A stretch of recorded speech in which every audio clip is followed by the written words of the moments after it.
My phone vibrated on the kitchen table right in the middle of an otherwise ordinary afternoon. When the location notification popped up, my heart raced.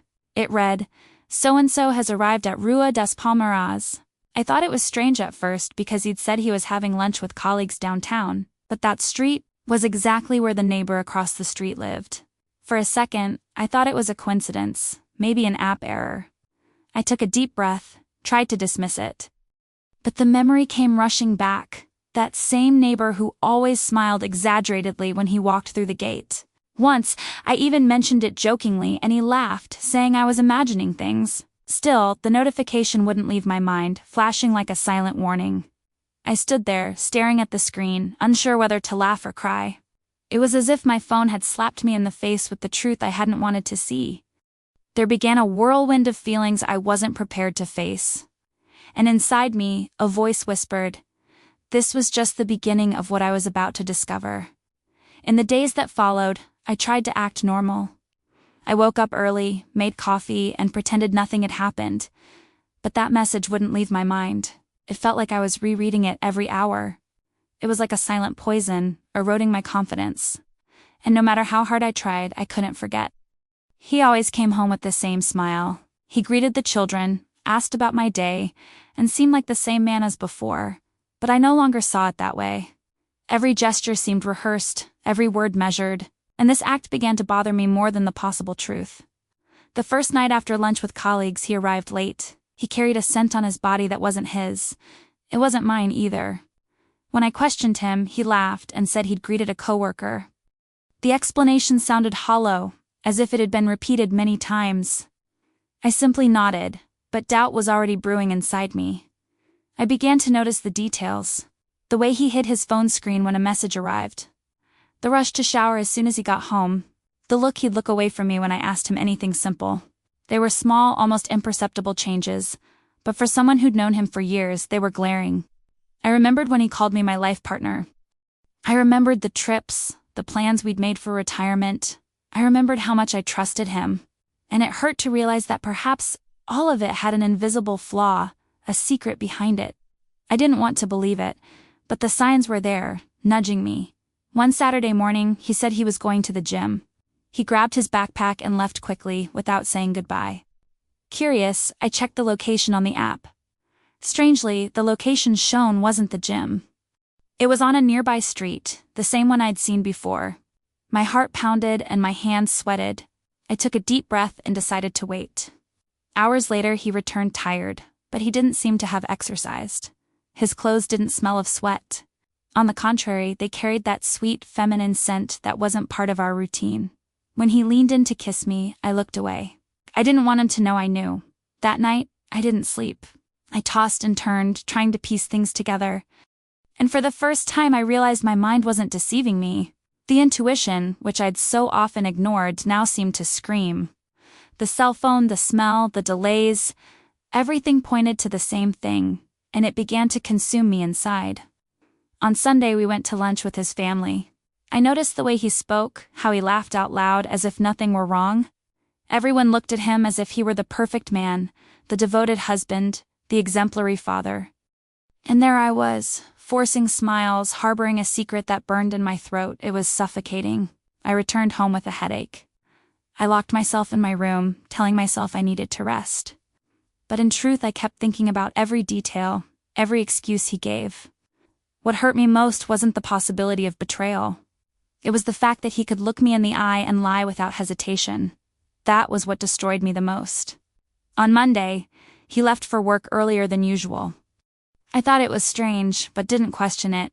I grabbed my phone and accessed the location sharing settings. My heart raced as I fumbled, afraid of being discovered.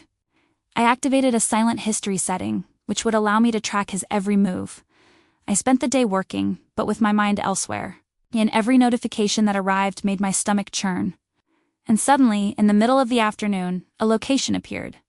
He wasn't at the office. He was in a completely different neighborhood. The same neighborhood as the neighbor. It was as if the truth was being rubbed in my face. I stared at the map, paralyzed. I could see the street, the block, almost the gate to the house. I felt like a spy in my own life, following his hidden routine in real time. The feeling was surreal, While I was afraid, I also felt I needed that proof. I needed to be sure. That night, he arrived and told stories about his busy day at work. He talked about meetings, pressure, endless reports. I listened silently, scrutinizing every detail of his expression. I thought, if he's lying about this, how many other times has he deceived me? The trust we'd built over years seemed to crumble in seconds. Suddenly, I realized I could no longer ignore it. I decided I would start observing even more closely. His perfume scent, his clothes, his schedule, his messages, everything. I wouldn't miss a thing. I needed to find out how far this charade went. It was a matter of emotional survival, not just curiosity. That night I went through his phone while he slept. His hands were shaking. His heart felt like it was bursting. There was a password, and I didn't know it. I tried twice, but nothing. I accidentally locked the phone and nearly panicked. I quickly put it away on my nightstand, hoping he wouldn't notice in the morning. The fear of being caught was overwhelming, but that fear was accompanied by a certainty. I was now willing to take risks. It wasn't just about knowing the truth anymore, but about protecting myself from a life built on lies. And every detail I noticed gave me more strength to keep investigating, even if it cost me sleep. One afternoon, I decided to make an excuse not to go to work. I stayed home, with the curtains half open, watching the street. When he left, I followed at a distance, my car parked a few meters away. My heart was beating wildly, as if I were committing a crime. But really I just wanted the truth. I watched him go into a discreet cafe, far from the center. I parked farther away and waited. A few minutes later, the neighbor came in. Smiling, fixing her hair, as if she was already expecting someone. My stomach churned. The world stopped for a few seconds, and I had to hold onto the steering wheel to keep from collapsing right there. I watched from a distance. They greeted each other intimately, laughed, exchanged glances that would never go unnoticed. There was no doubt. I wasn't crazy, I wasn't exaggerating. It was happening right before my eyes. The neighbor, the woman who had offered me coffee so many times, was sitting with my husband as if he were hers. I left silently without confrontation. I needed time to think. The image of the two of them together was etched like a photograph in my mind. I drove, but my hands were shaking so badly I could barely control the car. The life I'd known until then had just become a minefield. That night, he returned as if nothing had happened. He sat on the couch, turned on the television, and ordered dinner. I looked at him and wondered, how does he do it? How does he live two lives, as if the lie were a detail? Anger and pain mingled, and I could barely answer his questions. I spent the week acting like an actress. I worked, smiled, greeted colleagues, but inside I was broken. I anxiously awaited new clues, something that would further confirm the truth. It was painful, but also addictive. The more I discovered, the more I wanted to discover. As if the pain would give me a way out. Every small detail became proof. An imperceptible lipstick mark on the collar of a shirt. An archived WhatsApp message, barely erased. An Uber receipt at a suspicious address. They were fragments that together formed the complete painting. And this painting depicted a man I no longer recognized. One day he forgot his smartwatch at home. Curious, I decided to dig deeper. I discovered records of accelerated heartbeats at times that didn't coincide with the gym. I discovered walks on streets that weren't part of our routine. It was as if his body had told me the truth, his mouth hid. With each test, the anger grew. But along with it came a strange calm. I knew I didn't need to rush. The more he lied, the more time I gained to strengthen myself. I was no longer just the betrayed woman. I was becoming the woman who would decide how and when to expose everything. By the end of that week, I decided I would keep every detail. I took photos, saved screenshots, recorded schedules. I created a secret folder on my computer where I organized everything like a dossier. It was as if I were building a process, not just a story. I knew this would carry enormous weight when the time came. But the hardest part was hiding it at home. Lying next to him, listening to his calm breathing, while I carried a huge secret. Sometimes I thought about waking him up and throwing it all in his face, but another part of me told me to wait, to plan, to be cool. And that required a strength I didn't even know I had. Amidst all this chaos, I realized I no longer cried. The pain had become a strategy. My heart still ached, but my mind was clearer. I would no longer be easily fooled. He may have thought he was in control, but with every step I knew more than he imagined. It was then that I decided I wouldn't just discover the betrayal, I would use every detail to my advantage. I would wait for the exact, most accurate moment to turn the tables. I was no longer the woman who discovered it by chance. I was the woman who was about to rewrite her own story. And that night, lying in silence, I realized something bigger. I was playing a game he believed he dominated. But the board had already changed. He didn't know it yet, but the final move wouldn't be his, because there was a hidden message I hadn't yet read, and it would change everything.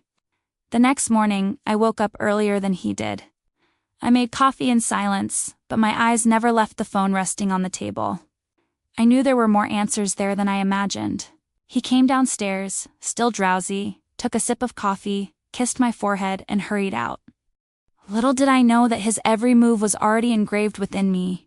When I closed the door, I felt a weight on my chest. The routine of the house seemed the same, but I already saw everything differently. The smell of coffee, the towel thrown in the bathroom, the coat forgotten on the chair. These were traces of a double life he was trying to hide. And every detail screamed that nothing was the same again. I decided to grab my computer and open the folder where I kept everything. Printouts, photos, Uber receipts, smartwatch records. Each file felt like a brick building a wall between us. Looking at it all together, I realized it wasn't paranoia. I had solid proof. It was my life being torn apart by evidence that didn't require explanation. That afternoon, he called me saying he was going to be late. I was silent for a few seconds, as if weighing each word. I answered calmly, but my heart was racing. As soon as I hung up, I ran to check the location. And there it was, once again, in the neighbor's neighborhood. It was impossible to deny. His mask was growing thinner. I sat on the couch and stared at the screen. I thought about how many times I'd believed every excuse. How many times I'd felt guilty for being suspicious. And now, reality was slamming me in the face that it was never my fault. The betrayal wasn't an assumption, it was a habit. And he lived within it as if it were normal. I got in the car and decided to drive there. My heart was beating so fast it felt like it was about to jump out of my throat. I stopped a few streets ahead and waited. Within minutes, I saw him park and get out of the car. He walked with hurried, almost anxious steps. And before knocking on the gate, he was already smiling. A smile I hadn't seen in a long time. Seconds later, the door opened. The neighbor emerged, dressed up, with her hair down, as if expecting a special guest. They embraced briefly but intimately. The scene pierced me like a blade. I wanted to scream, get out of the car and end it all there and then. But I remained motionless, a prisoner of shock. I drove back home like a shadow. My hands were shaking so badly I could barely hold the steering wheel. In my mind, the image of them together replayed endlessly. It wasn't just a betrayal. It was the neighbor, someone who had always been around us, someone who knew who I was. The cruelty of it seemed unbearable. When I got home, I sat on my bed and cried silently. I didn't want anyone to notice. I didn't want to have to explain. It was a lonely pain, one I carried alone. I looked in the mirror and no longer recognized that woman. The trust, the innocence, the peace, everything had been ripped from me in seconds. Yet, alongside the pain, something new was born. A strange, almost cold strength. I knew I couldn't destroy myself from within. I had to hold firm, observe, plan. He thought he had control, but I was beginning to understand that, deep down, the power was in my hands. The next night, he arrived as if nothing had happened. We had dinner together, chatted about trivialities, and never once did he show any suspicion. He smiled, made jokes, even complimented my hair. But I knew it was an act. Every word he said rang false, every gesture a cheap act I no longer bought. As he spoke, my gaze roamed over his hands. His fingers still smelled of her perfume. It was subtle, but it screamed at me, and it was in that instant that I realized he could hide it from the world, but he couldn't hide it from me. I knew every detail, every nuance, and the lie was written all over his body. At work, I noticed my concentration wasn't the same. I answered emails, I served clients, but inside I was somewhere else. It was as if I was living two lives. The professional woman who smiled and met deadlines, and the wife who silently investigated an affair. It was exhausting, but also addictive. I only told a close friend. She looked at me in shock, but didn't judge. She simply said, "You need to protect yourself." Those words resonated with me. I knew I needed to think beyond the pain. I needed to prepare for the impact, for the day when everything would come to light, and I couldn't be vulnerable. I also began to notice how he acted on social media. Disguised likes, deleted comments, times coinciding with hers. Everything seemed calculated but poorly executed. I no longer needed to dig too deeply. The clues were out in the open, as if he no longer cared about hiding. And that made me even angrier. One night, when he went to bed, he left his cell phone on the table. I waited until he fell asleep and went over to it. I touched the device, but it froze. The fear of being caught was great, but even greater was the desire to find out. I went back to bed without moving, and frustration consumed me. It was like standing before a locked door without a key. However, I realized that the key didn't always have to be technological. I had eyes, ears, and a memory. Every conversation, every expression, every detail became proof. I no longer needed to break into anything. His behavior spoke for itself. It was a silent betrayal, but one that left traces everywhere. Days later, we went to a family dinner together. He acted normally, chatting, smiling, telling jokes. But I noticed something new. Every time he picked up his cell phone, he walked away. He went to the bathroom, went to the balcony, any excuse. The isolation with the device revealed something unseen. When we returned, I waited for him to fall asleep and stared at the ceiling. The life we'd built together seemed to crumble inside my mind. I thought about the children, the house, the years of complicity, and I realized that behind every happy memory, perhaps there was a hidden secret. It was a devastating feeling, but there was no point in crying anymore. I was in a silent war, and I needed to strengthen myself.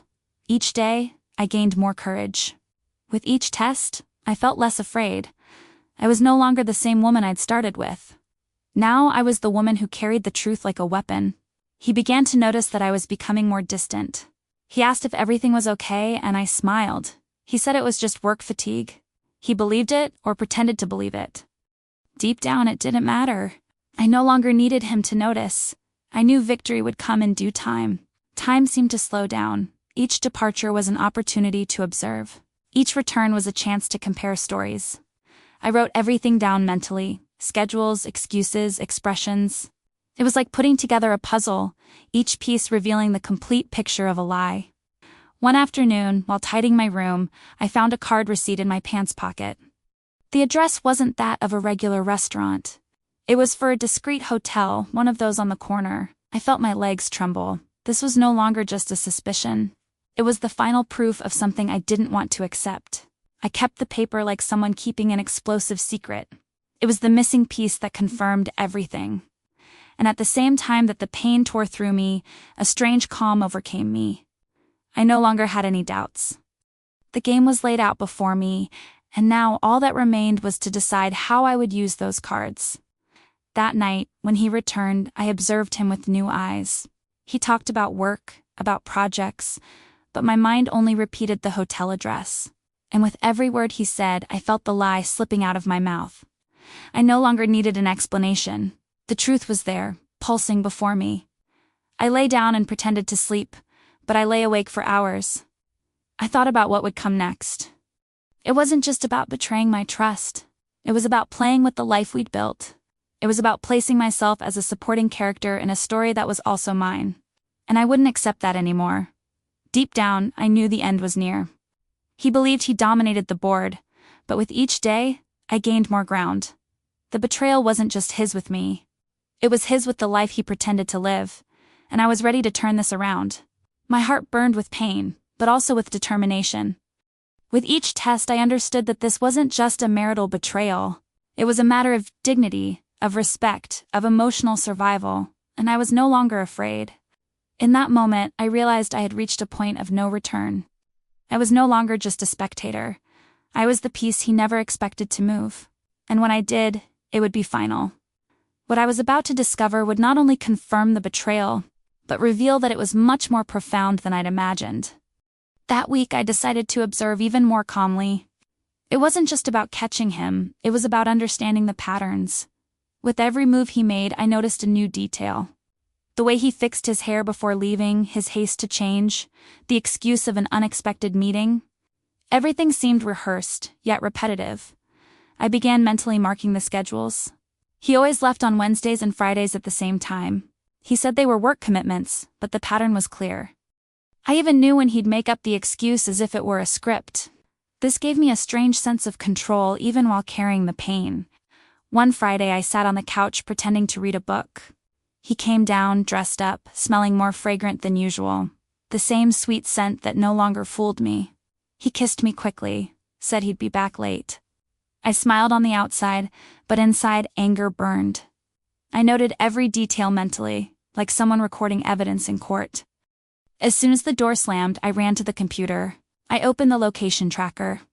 There it was, the same address, the same neighborhood, a parallel routine unfolding before my eyes. I no longer had any doubts. It wasn't a slip-up. It was a hidden relationship. I stared at the screen for minutes that felt like hours. I felt my body tremble, but also a rational calm. I already had enough proof. I already knew more than I should have. But something was still missing. Understanding the reason, the story behind it, and that consumed me even more. The following Saturday, the neighbor appeared on the street. She was smiling, working in the garden. She greeted me with a wave as if nothing were happening. I responded with a cold, forced smile. Meanwhile, inside me, anger boiled. Her audacity left me breathless. I went back inside and leaned against the wall. I thought about how many times I'd opened my door for her. How many times I'd offered her coffee, how many times we'd chattered about trivialities. And now I saw that every gesture had been a facade. The betrayal was just across the street, disguised as a quiet neighborhood. I began to avoid crossing paths with her. If she was at the gate, I pretended to be tidying up in the kitchen. If she was in the garden, I stayed inside. It was as if the street had become a silent battlefield. And the cruelest part was having to feign normalcy to avoid arousing suspicion. One night I sat in my room and looked at old photos. I saw our travels, our smiles, our tight hugs. It felt like another man, another life. It hurt to think that while I clung to those memories, he was building new ones with someone else. I was the only one still stuck in the past. I decided I needed to keep every clue more organized. I created a physical folder inside a document box. There I kept the receipts, the notes, the printed schedules. It was almost like a dossier. With each item I saved, I felt like I was piecing together a puzzle impossible to deny. At work, I realized that even my body was betraying what I was carrying. I was quieter, more attentive, but inside I was destroyed. A colleague asked if I was sick. I smiled and said it was just fatigue. I didn't have the courage to expose my life. It was like carrying a secret no one could unburden. On Sunday, we were invited to lunch at a friend's house. He was relaxed, telling jokes, talking about soccer. Everyone laughed, amazed by his friendly demeanor. I just watched, feeling like everyone there was applauding a play. He was the main actor, and I was the only one who knew about the lie. When we returned, I sat on the bed and remained silent. He asked if everything was okay, and I just nodded. But inside, my mind screamed. I no longer knew how I could bear to lie next to someone who deceived me so blatantly. It was a painful coexistence, like sleeping with the enemy. One morning, I noticed something new. He received a text and smiled to himself. The reflection of his cell phone in the window revealed the name, saved under a nickname. It wasn't her name. It was an affectionate diminutive. It made me sick. It was proof that it wasn't just physical. He was also emotionally involved. I spent the whole day mulling over that nickname. It wasn't just betrayal. It was intimacy. It was complicity with another person. It hurt to realize I'd lost ground. I was no longer his only confidant, his only partner. He had created a new version of life, where I was merely a supporting character. That night, I watched him sleep. His chest rose and fell peacefully, as if there were no guilt, and that revolted me even more. How can anyone sleep peacefully living two lives? I could barely close my eyes, consumed by grief. While he dreamed, I planned. Little by little, I realized I wasn't just collecting evidence. I was gathering strength. With each discovery, I cried less and thought more. It was as if the pain had become fuel. I was no longer just a victim. I was preparing for something bigger. So one day, tidying my closet, I found a shirt with lipstick stains on the collar. It was discreet, almost imperceptible, but it was there. I touched the fabric and felt a mixture of anger and disbelief. He had been careless. Or perhaps too confident he would never be discovered. I put the shirt away with the other items. It was another piece in my silent arsenal. I knew every detail would carry its weight. And with each new discovery, my decision to confront him grew closer. I just needed the right moment. I began to feel like a stranger in my own house. Each room seemed to hold a secret. The living room where we ate dinner, the bed where we slept, the bathroom where he got ready. Everything seemed tainted by lies. I no longer saw home, only scenery. One night he came home later than usual. He said he'd been tied up at work. But his downcast gaze betrayed him. I just smiled and served dinner. Inside, I wanted to throw everything on the table and end the drama. But I restrained myself. It wasn't time yet. The next day, when reviewing the locations, I realized he'd turned off the tracker for a few hours. It was a risky move, almost as if he knew I was watching. It made me even more alert. I knew he wasn't so naive. Perhaps the silent war was already raging on both sides. The tension between us was growing, but invisibly. To others, we were still the perfect couple. To us, we were just two actors putting up a facade. He believed he was still deceiving. I knew he was just biding his time. And then, one detail changed everything. An unexpected notification appeared on my phone, a shared credit card receipt. It wasn't just a dinner, it was a hotel reservation. The date, time, and address were there, starkly visible. My stomach churned when I read the hotel name. It was the same location as the previous receipt. This wasn't a coincidence, it was routine. He wasn't just cheating on me. He was maintaining a parallel relationship, as if it were official. I calmly put the proof away, but inside me, my blood boiled. It was the point of no return. There was no more room for excuses or denials. I knew exactly where and when he would be. And the opportunity to face the truth was approaching. I lay awake that night, staring at the ceiling, my heart pounding wildly. I couldn't tell if I was more anxious or scared. But one thing was certain. The day of revelation was about to arrive. And in that silent dawn, I realized my fate was already sealed. It wouldn't be about waiting anymore. It would be about action. Because the hotel reservation he'd made had a hidden detail. And that detail would forever change the way I viewed that betrayal. When I saw the hotel name on the invoice, a shiver ran through me. It wasn't just the familiar address, it was the date and time. It was as if life had given me a direct invitation to witness the naked truth. I took a deep breath, trying to control the trembling in my hands. I knew I had to make a decision. The dilemma consumed me. Go there and face it, or continue watching from a distance. Part of me wanted to run away from that pain, pretend I didn't see it. But the other part screamed for justice, begging me to put an end to it. I sat at the kitchen table for hours, staring at that piece of paper as if it were an ultimatum. On the morning of the appointed day, I woke up before sunrise. I made coffee as usual, acting normal, but inside I was a volcano about to erupt. He got up excited, said he had a full day of meetings. He kissed me on the forehead and hurried out. Little did he know I already knew his itinerary. I waited a few minutes and calmly got ready. I got in the car and drove to the hotel address. My heart was pounding so hard I could hear it in my head. I parked a few blocks away and walked slowly, trying to appear invisible. Each step was a mix of pain, fear, and courage. I reached the reception and watched from afar.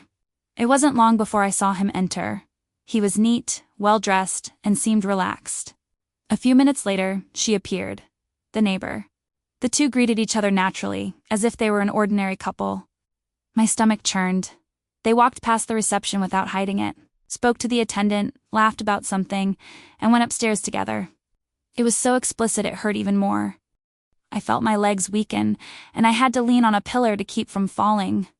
The scene was so real I could no longer deny anything. I stood there, unsure whether to go upstairs or go home. My body wanted to run, but my mind told me it was time to face it. Still, the fear of losing control made me hesitate. I walked out the door slowly, breathing deeply, trying not to break down in front of strangers. I got in the car and closed my eyes. The images played like a movie. The hug, the laughter, the complicity. These weren't just casual encounters. There was intimacy, there was constancy. It was a parallel relationship, built in the silence of my ignorance. This realization tore me apart. I returned home without quite remembering the way. My hands were shaking, my vision blurred with tears. Quote, "When I got inside, I threw my bag on the floor and sat on the sofa, trying to comprehend what had just happened. I was no longer the same person. Something inside me had broken forever. That night when he returned, he seemed even lighter. He sang in the shower, whistled in the living room, as if he had lived the best day of his life. I looked at him in silence, feeling the contrast between his lie and my pain. It was cruel to realize he could fool me so easily. I decided I wouldn't cry in front of him anymore. From that moment on, it would be cold. I answered the questions briefly, smiling only when necessary. He didn't seem to notice the change, or perhaps he didn't care. This only reinforced how much I needed to take control. In the following days, I noticed that his routine was repeating itself. Always the same days, always the same times. I could already predict every step, every excuse. It was like watching a movie on repeat, but now I knew the ending. And this awareness gave me a strange strength. I started writing in a hidden notebook. I wrote down times, places, conversations, even facial expressions. It was my secret betrayal diary. Each line written was like a silent outburst, but also a future weapon. I wasn't just grieving, I was documenting my story. One Sunday morning, I sat in the garden with a cup of coffee. He was still sleeping, and I watched the sun rising. For the first time in weeks, I felt a strange calm. I understood that I was not the one who was lost. He was the one who sank every day. I just needed to wait for the right moment. That same day, he commented on work trips. He said he would have to spend the week away, in another state. I just nodded, but inside I knew it was another hoax. And this certainty no longer destroyed me, it strengthened me. I was getting ready to turn the tables. At night, while he was packing his suitcase, I watched him from afar. The care with clothes, the choice of perfume, the details. Everything indicated that it was not a business trip. It was a planned meeting, something bigger. I already knew I needed to act. I spent the week reflecting on how the confrontation would go. I imagined the words, the reactions, the excuses, but I also thought about how I wanted to get out of this. I didn't just want to expose, I wanted to show that I knew everything, that she wasn't naive, that she wasn't blind. I wanted to mark this moment. At work, I noticed that even my posture had changed. I walked more firmly, I spoke more clearly. It was as if the weight of the truth had given me a new identity. I was no longer just the deceived wife. It was the woman who carried all the evidence. One night, while he was sleeping, I picked up the shirt with the lipstick stain on it. I held the fabric in my hands and took a deep breath. The pain was still there, but now there was also a sense of justice. I knew that soon, that shirt would be more than just a piece of clothing. It would be a symbol. The days passed and the hotel reservation came back to my mind. It was impossible to forget. This wasn't just any meeting. It was a landmark, and I needed to be ready to use it. It was the key that would open the door to the turnaround. I decided to talk to my friend again. I showed some evidence, asked for your opinion. She was in shock, but supported me. He said I had to think about myself, that I couldn't let it go. Your words gave me even more certainty.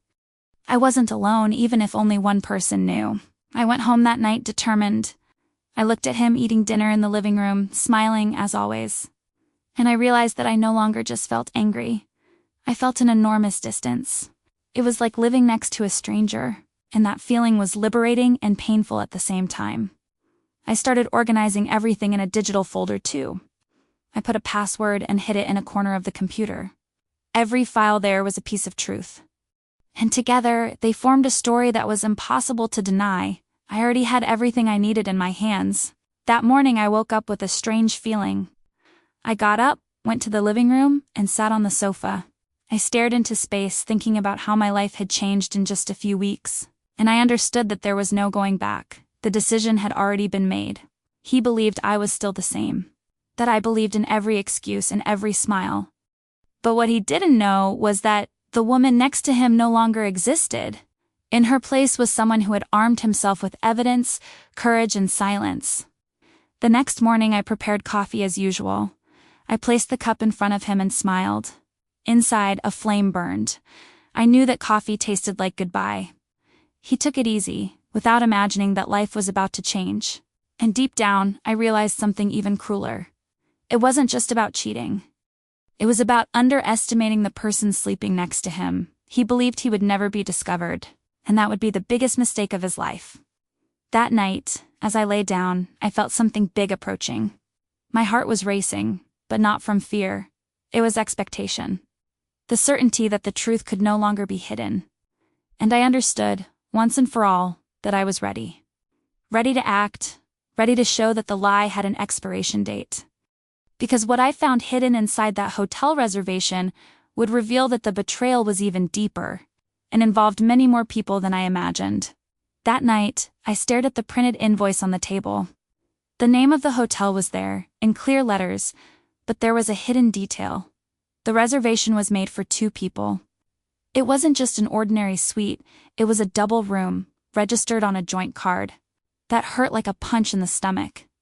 I took out my cell phone and started looking for information about the hotel. Photos, reviews, environment details. It was a discreet place, ideal for those who wanted to hide. But there were also records of romantic packages, with flowers, wine, and breakfast for 2. My mind spun just imagining what was happening behind that door. As I read, I felt my breathing quicken. It wasn't just physical betrayal, it was planning, care, investment. He spent money to support the charade while at home he said he needed to save. This contradiction gnawed at me. I wasn't just cheated on, I was being used. The next morning I watched as he left for work. I was wearing the same blue shirt that I had bought myself last Christmas. That memory made everything even more cruel. He made my gifts part of the secret ritual with her. It was as if he was laughing at my naivety without me realizing it. I decided I needed to see it for myself. I took the car and went to the hotel at the time indicated in the reservation. I parked discreetly and watched the entrance. The wait was agonizing. Every minute seemed like an eternity, until finally I saw when his car arrived. He came down, dressed up, smiling, as if it were an appointment with happiness. A few minutes later, there she was. The neighbor again. The complicity between the two was impossible to disguise. They entered hand in hand, laughing at something only they shared. The shock was so great that for a moment I thought about getting out of the car and confronting them right there. But reason spoke louder. I remained hidden, watching. The scene seemed to happen in slow motion. Their every gesture was a stab at me, but also living proof of the lie. I returned home in silence, my entire body shaking. I went in, closed the door, and collapsed on the sofa. I cried until I had no strength left, but deep down something was beginning to change. Pain was not just suffering, it was also fuel. And with each tear I understood more that the turning point was coming. That night he arrived late, smelling like he had just taken a shower. He smiled, hugged me, and said he was exhausted. I just nodded as if I believed it. Inside I felt nauseous. It wasn't exhaustion from work, it was the weight of the farce. And his mask was starting to repulse me. I spent the following days in silence, but increasingly attentive. I started to notice details that I had previously ignored. The time I spent in the bathroom looking at my cell phone. The smile that escaped when I received a message. Overtime invented at the office. Everything fit. At work I found myself distracted several times. Colleagues asked if I was okay, and I smiled awkwardly. I couldn't explain that there was an internal war. It was like carrying a second life hidden inside me, a life made of tests, secrets, and expectations. That night, as I lay in bed, I began to think about how he underestimated my intelligence. He believed I was still blind, but I was already one step ahead. It was almost ironic. While he thought he was smart, I already had all the pieces of the puzzle in hand. One Saturday, I decided to go out alone. I went to the mall, bought a new notebook and a special pen. There I started writing everything in chronological order. Every detail, every schedule, every excuse. When I finished, I realized that I had a real dossier in my hands. It wasn't just memory, it was living proof. When I reread everything, I felt my body shiver. The scale of the betrayal was greater than I imagined. She wasn't just an opportunistic neighbor. It was a parallel, structured routine with meetings, trips, and plans. They lived a whole life while I believed the hoax. I decided not to share anything with the children. I didn't want them to carry this pain still. But inside I knew that at some point everything would come to a head. The lie had an expiration date, and the longer it took, the louder the fall would be. One day, he came home with flowers, a beautiful, colorful bouquet full of perfume. He said it was to brighten up my week. On the outside, I smiled and thanked him. Inside, I felt disgusted. I knew those flowers were just a smokescreen, a cheap theater to cover up the smell of guilt. That night, I waited for him to sleep and stared at the ceiling. I thought about how time changes people. The man who once protected me was now the same man who silently destroyed me. And the cruelest thing was seeing that he did it without even hesitating. Over the next few days, I began discreetly planning. It wasn't just about finding out. It was about how I would use that truth. I thought about confronting, exposing, simply leaving. But with each thought, there was also certainty. It needed to be at the right time, so that he had no way of escaping. I also started to observe the behavior of the neighbor. She left the house tidy, often at the same time as him. He made a point of smiling when he saw me, as if nothing was wrong. This audacity irritated me, but it also showed me how overconfident they both were. One day, I noticed something even more shocking. When I returned home, I saw his car parked in front of her garage. Not for minutes, but for almost an hour. I passed by from afar. I pretended not to see, but inside I almost exploded. The betrayal was no longer discreet. It was brazen. At night when he arrived, I tried to act normal. I asked how the day had been, and he invented yet another story. I just listened, without contesting. It was like watching an actor misinterpret a role. But the audience already knew the truth. I started saving money in secret. Small amounts hidden in places he would never discover. I didn't know yet how I would use it, but I knew I needed to be prepared. If life turned upside down, I would have a way out. This was my silent form of resistance. Every time he arrived late, I no longer cried. I wrote it down. Every time I lied, I didn't question it. I watched. I had understood that, in silent wars, those who know how to wait win, and I was willing to wait as long as necessary. But inside me the pain still pulsed. It wasn't easy to see your life falling apart before your eyes. The worst part wasn't the betrayal itself. It was the coldness with which he lived both lives, as if one canceled out the other. This indifference was unbearable. That week he forgot his blazer in the car. As I put it away, I noticed a receipt in my pocket. It wasn't a restaurant or a hotel. It was from a jewelry store. My body froze. He hadn't bought me anything in months. To whom, then, had he given such an expensive gift? I kept the receipt with the other evidence, but it hurt like no other clue. It wasn't just physical betrayal. It was investment. It was dedication. It was the same care he no longer had for me. That detail broke me into 1,000 pieces. I spent the week thinking about that. When he hugged me, I thought about the jewelry. When I smiled, I thought about the reservation.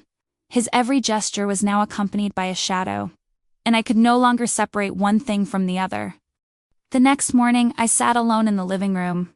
I looked around and realized how silent my life had become. I no longer lived on love. He lived on tests. He lived on secrets. He lived in pain that he would never have imagined. But deep down, I realized that this silence was about to end. It wasn't possible to store so much stuff without it exploding at some point. The day when he would see everything before his eyes was coming. And when it arrived, nothing would be the same again. Because the jewelry he bought hid an even more painful truth. A truth that would affect not only me, but the entire family. The jewelry store receipt never left my mind. I spent the entire week with it folded inside my wallet, as if it were a secret that burned my hands. It wasn't just a purchase. It was a symbol. He hadn't made gestures like that to me in years. Who, then, was he giving gifts to? At Sunday dinner, I observed every detail.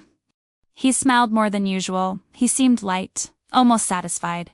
He talked about banal things, but the expression gave him away. It was the smile of someone who was hiding something, of someone who carried a second life.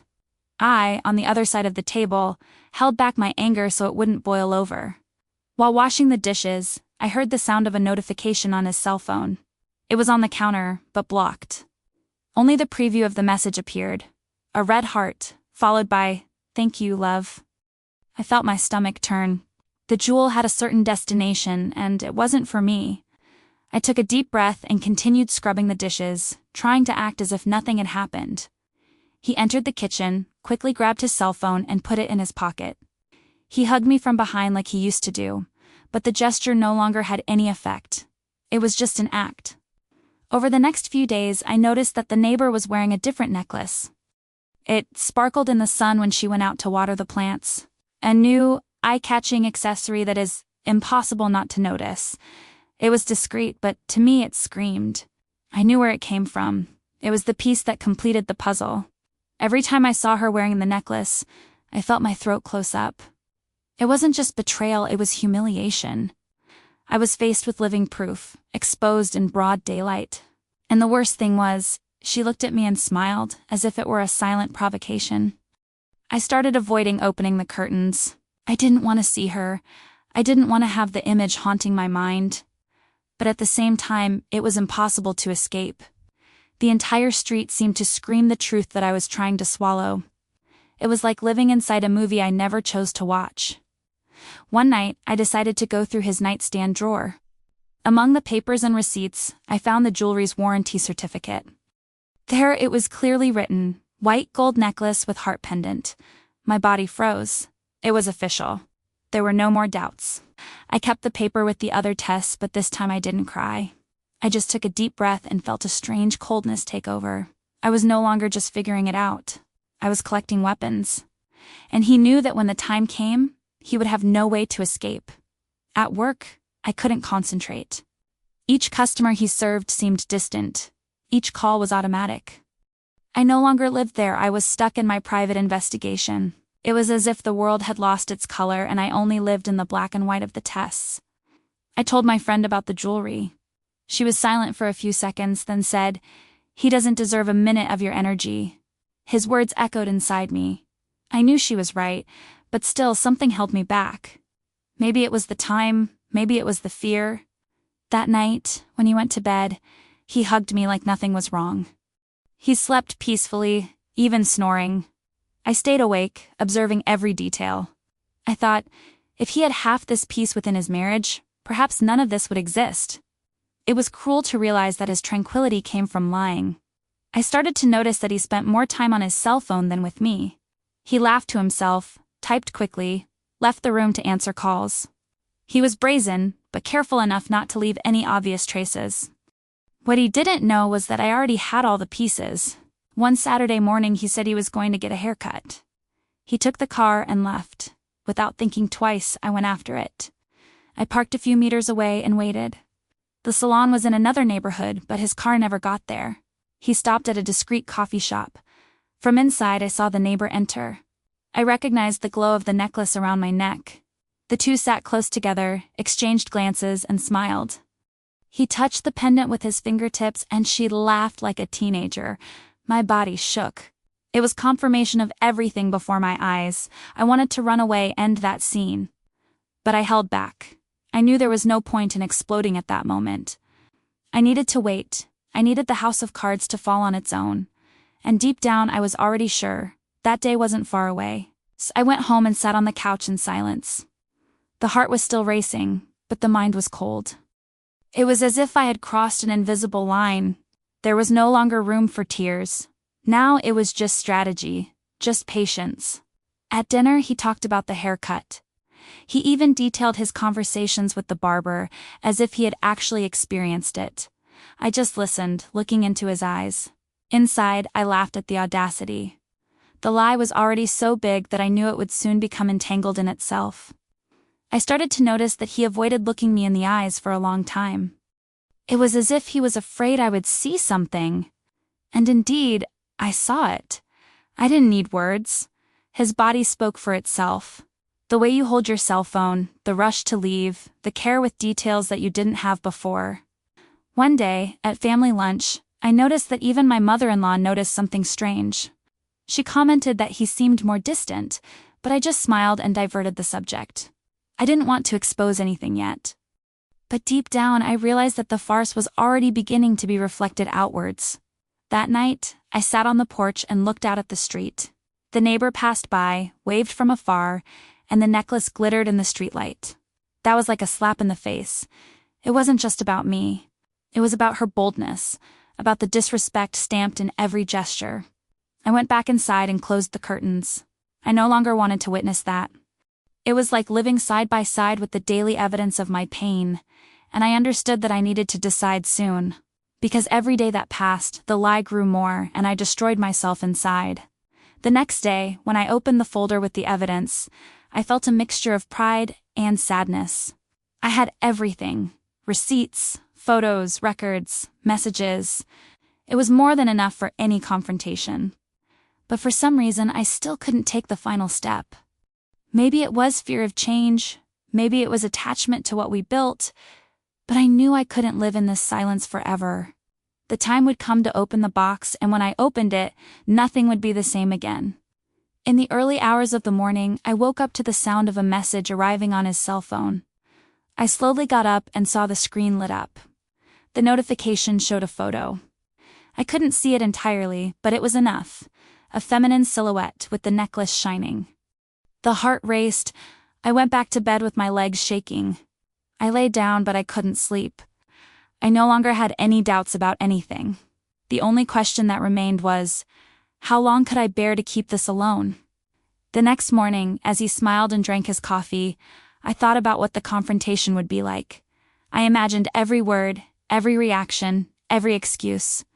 But I also imagined something bigger, how I would feel afterwards. Because deep down, I knew that the life I knew would end there. And it was at that point that I realized the jewel wasn't just a gift of betrayal. It was the password to discover even deeper secrets, hidden in places I would never have imagined. The next morning, I woke up earlier than usual. I prepared coffee, sat at the table, and just watched. He came down smiling, picked up the cup, and started talking about work commitments. As he spoke, I noticed that he was constantly touching his cell phone as if he was waiting for something. His anxiety was evident.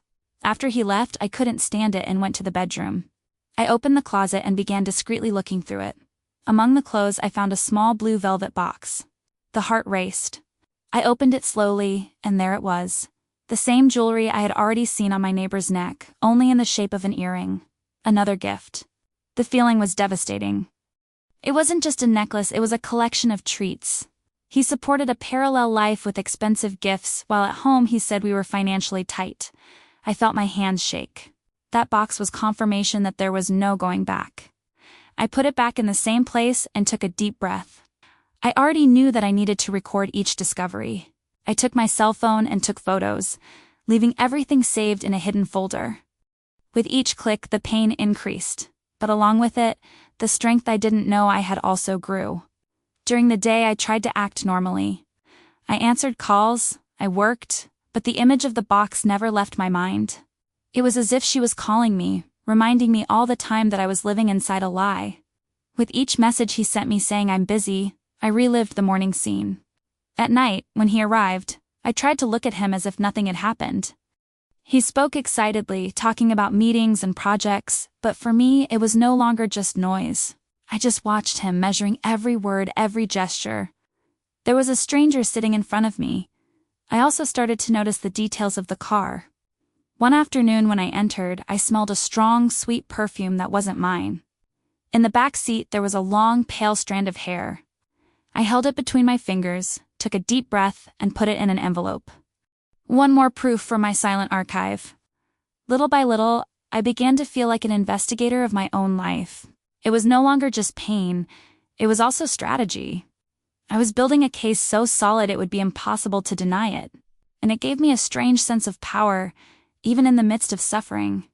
At the weekend, we were invited to a barbecue with friends. He was relaxed, talked as always, made jokes. I, however, could no longer truly smile. I heard people praising our exemplary marriage and I felt a huge urge to scream, but I just kept silent. On the way back, he held my hand while driving. I looked out the window, feigning distraction. His contact no longer conveyed affection to me, only weight. It was like carrying a chain. And I knew that sooner or later I would need to break free. I started constantly dreaming about betrayal. I woke up in the middle of the night, panting, as if I had seen each scene again.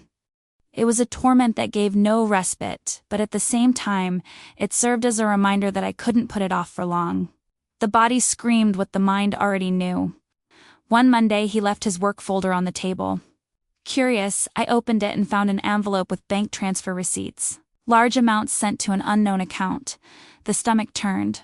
He wasn't just spending on gifts, it was supporting something bigger. I photographed each receipt, shaking with rage. It wasn't just betrayal, it was a diversion, a double life financed with resources that were also mine. I felt my breathing quicken. This went far beyond a hidden relationship. It was an abuse of trust on all levels. That night, I looked at him with different eyes. He talked about politics, football, banal things, while I only thought about the hidden receipts. With his every word, the contempt within me grew. I no longer saw a husband, I saw an imposter. Over the next few days, I began discreetly investigating the bank account. I discovered that the money was used for short trips, hotel reservations, expensive dinners. It was a parallel routine that happened under my nose. And with each detail, my indignation turned into determination. I decided I wouldn't say anything yet. I wanted to be sure of each step. I wanted that, when the time came, there would be no room for excuses. I wanted to see him choke on his own lie. So I kept silent. Silence, at that moment, was my most powerful weapon. On Friday morning, he left earlier than usual. I got in the car and followed, keeping my distance. I went to a hotel in the city center. I watched as he came downstairs, straightened his tie, and walked in the front door. A few minutes later, the neighbor appeared. They went up together. I stayed in the car for almost an hour, staring at the entrance to the building. I thought about going up, about ending everything there. But I decided it wasn't the time yet. I went home, took a deep breath, and sat down on the couch. The silence in the room seemed to scream along with me. At night, he arrived exhausted, saying that the day had been massaging. I smirked, knowing exactly where he had been. Every lie that came out of his mouth was like a brick building the wall that separated us. And somehow, this wall strengthened me. On Saturday, I decided to tidy up the entire house. Searching the office, I found a small diary hidden beneath papers. I leafed through it slowly and almost dropped it. There were notes of meetings, dates, and even codes that looked like disguised names. It was like finding the secret diary of betrayal.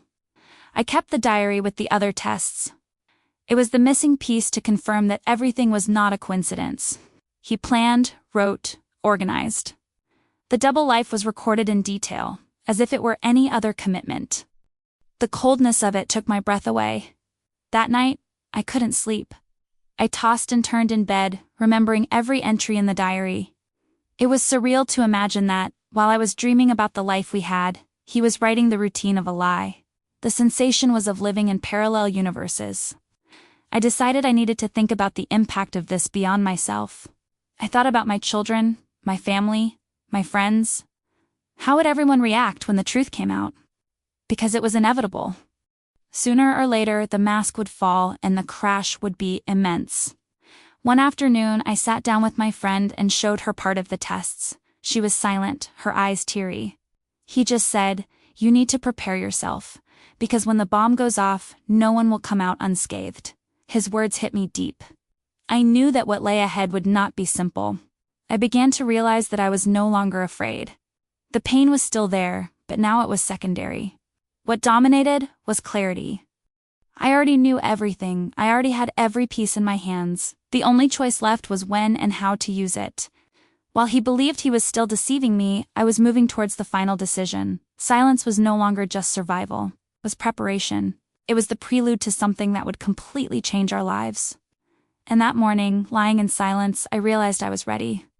It was no longer a question of if, it was a question of when. And this certainty gave me peace that I hadn't felt in weeks. But the hidden agenda had a set date. And that date would reveal the meeting that would forever change the course of my story. The date marked on the calendar approached, and each day seemed heavier.